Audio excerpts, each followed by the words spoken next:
a deep look at the Chicago Bears, the first month of a very promising season that had sky-high expectations, sky-high excitement, and it's been bumpy, we'll say.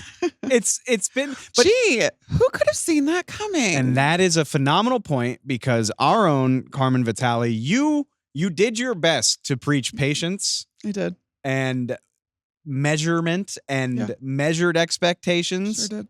Did anybody listen to you? Absolutely not. Not a single person. Not, literally, judging from my mentions, not a single person. Myself included, honestly. I mean, I picked the Bears I had to keep talking you down. I picked the Bears as a wild card team. Still in play, by the way. For sure. And that's actually what I wanted to say.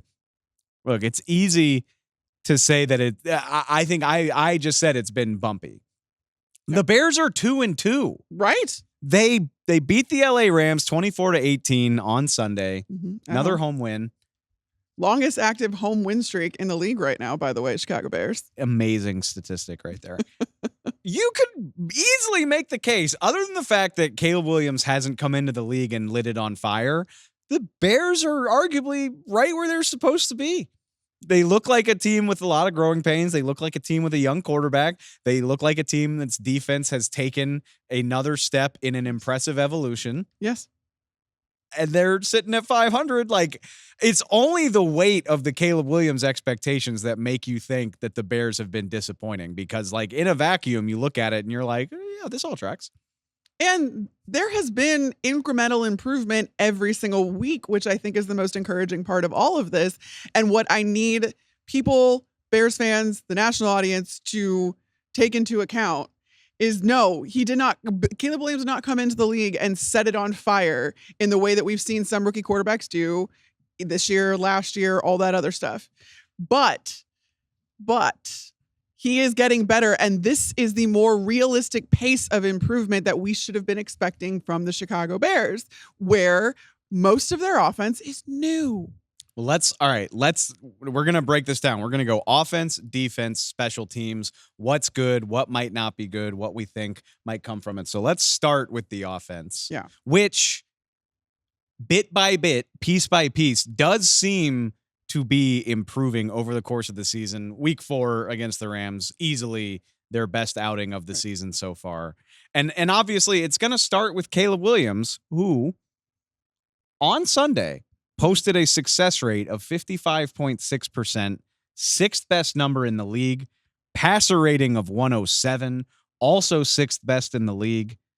And you can look at it as you go through the season, incremental improvement. He was bottom handful in the NFL in both of those metrics for the first 3 weeks of the season. Yes. Just abysmal stuff.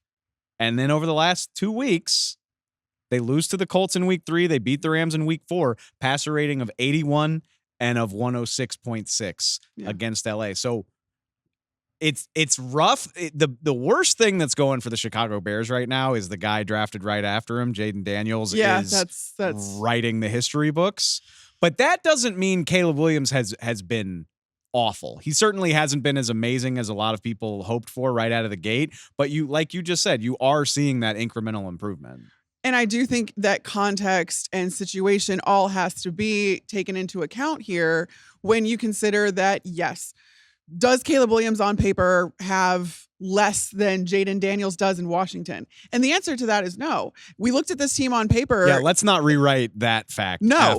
after the point. Yeah. You look at the Chicago Bears team on paper, and I think that added to the expectations that this offense was going to hit the ground running. But Shane Waldron is a new coordinator, just like, I know that Cliff is new in Washington too. But I think what you're seeing is 2 different approaches by 2 different coordinators as to their young quarterback. Whereas Cliff has kind of eased Jaden Daniels into the league. He hasn't put too much pressure on him to make certain pre-snap decisions or giving him plays with multiple reads that, make him get through all of these progressions and kind of operate a complex offense right off the bat.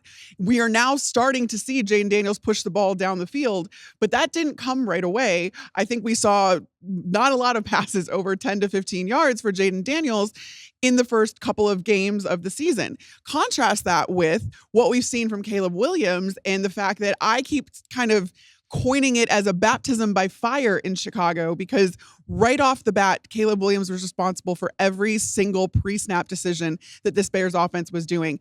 He is changing plays at the lines. He is making protection calls. He is sliding his protection this way and that.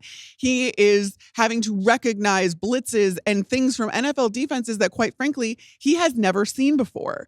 And that is something that, and on top of that, Shane Waldron is giving him a lot more of this playbook than I think I even anticipated him giving Caleb Williams, given the fact that there are so many plays that you see that Caleb has to get through a progression, has to get to a second or third read before it actually opens up.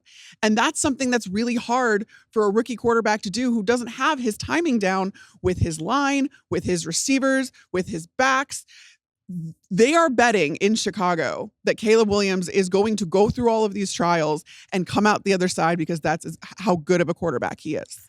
I want to be clear. I don't say any of this to disparage Jaden Daniels. He's been incredible. No, absolutely. But I do think like there's a pretty marked difference when you go look at these teams in terms of what they're asking their quarterbacks to do. I mean, like from the jump, Caleb Williams is averaging 8.4 air yards every time he throws the ball. That's the sixth highest number in the NFL.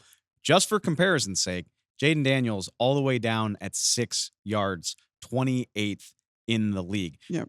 Jaden has only thrown 8 passes, 20 or more yards in the air this season. And that's not to say that he can't do it. Obviously, the touchdown throw to Terry McLaurin against Cincinnati was one of the throws of the season to this point. Yes. But Washington is picking their spots. Like, exactly. You go look at the dude's charts after these games, and you see a lot of throws around the line of scrimmage. People were joking in the first 2 weeks about the number of screens, receiver screens particularly, that Jaden was throwing.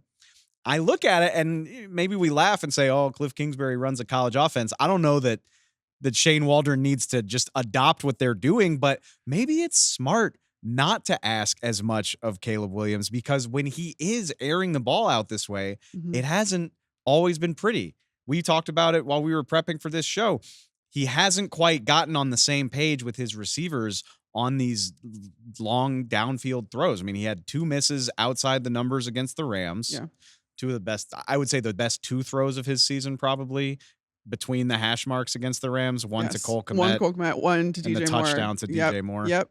But it hasn't always been there. I mean, my jaw dropped when I looked this up today. He's attempted more 20-plus yard throws than any quarterback in the NFL through the first 4 weeks. And I'm not talking about 20-yard gains. I'm talking about balls that go 20 or more yards in the air down the field. He's thrown 23 in 4 games. Contrast that with Jaden Daniels at just 8. And of course, when it's not working, it looks really ugly. He's only completed 3 of those throws on the season. Right. And he's gotten picked off 3 times trying it. Maybe, even with all the talent that he has, maybe we need to rein that in a little bit if we expect him to be more consistent. Well, and I also think that part of that is Caleb having to rein himself in, because we can't know necessarily without being in those meeting rooms, but what it looks like is that these plays that Shane Waldron is calling that are part of this offense right now, a lot of them do include the long ball, the touchdown option, the flashy, let's get the ball, get the chunk yards, get the explosive play down the field. Telling a rookie quarterback, especially one like Caleb Williams, who was able to make those throws, make those plays happen in college so incredibly often, to instead check the ball down, instead take his first reads, instead, look for the first down in those cases. I think there's been a lot of frustration up until this point by Chicago fans in particular, saying, you have these 3rd and short situations. Why are you airing the ball out? You're not going to catch an NFL defense on its heels when you do stuff like that. They are ready for it. So telling Caleb Williams that, hey, this play does have a touchdown built into it, but don't take it. That's where you're starting to see him kind of come out the other side. But that's part of the learning curve.